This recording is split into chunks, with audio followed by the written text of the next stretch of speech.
It's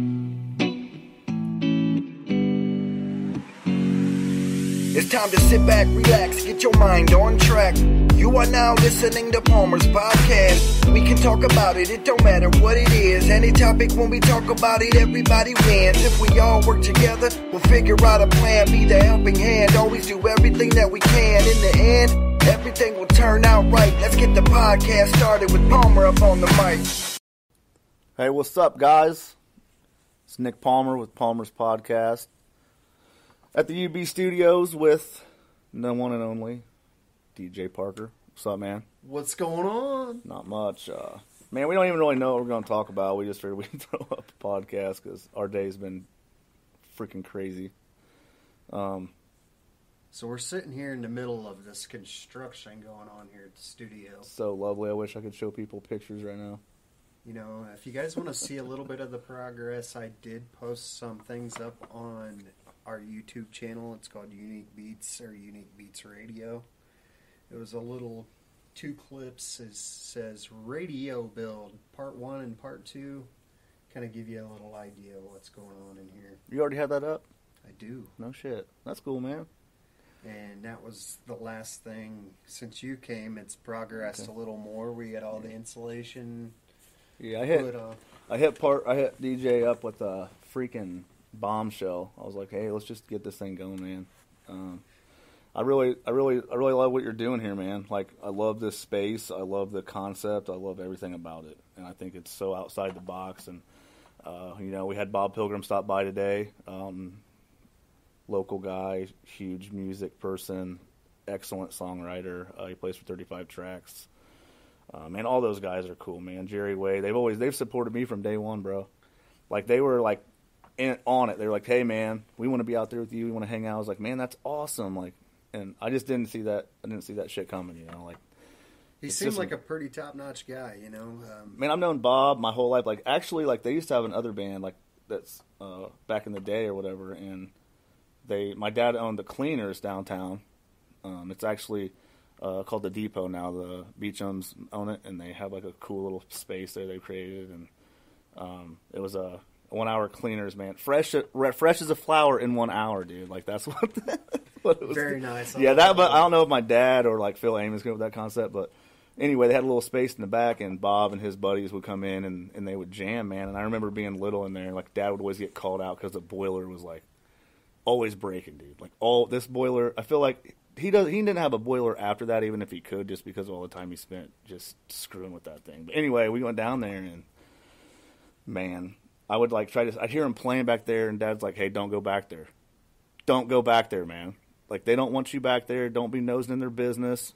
And, you know, me, like, went back there. And I'd peek through the door, and he'd be yelling at me, and like, they'd be jamming out, man. Like, honestly, man, now that I think about it, I think that's like the first time that I was ever like involved in any like live music. I was literally like 3 years old, 4 years old maybe, and then Bob wave or whatever, and Dad would drag me back to wherever I was supposed to be doing, which is usually sitting there being quiet and shutting up and staying out of the way, you know. So yeah, man, I've known Bob a long time, and throughout the years, he's a huge Colts fan. And that's kind of him and my dad, man. I think that's where I got the love for the Colts. I know I'm going to probably catch flack for that from all my buddies for talking about go Colts. But yeah, man, he's a huge Colts fan, awesome musician. I continue to learn more from him, man, as just time goes on, you know. And he's put up with my dumb ass when I was model. Oh, dude, like, and if I get on here and say Bob is a role model, he'll like slap the piss out of me. But yeah, man, no, Bob's great people, and I've learned a lot from him. But it was cool to see Bob today. Bob came through, and we kind of shot him the concept of what we're trying to do here, and what your vision is, and kind of the space this is going to turn into. And like, I was texting him after he left, man. We were sitting here talking about I don't know what we were talking about, but I said, man, I think that this thing is something that not everyone's going to understand, but the people that need to understand it will.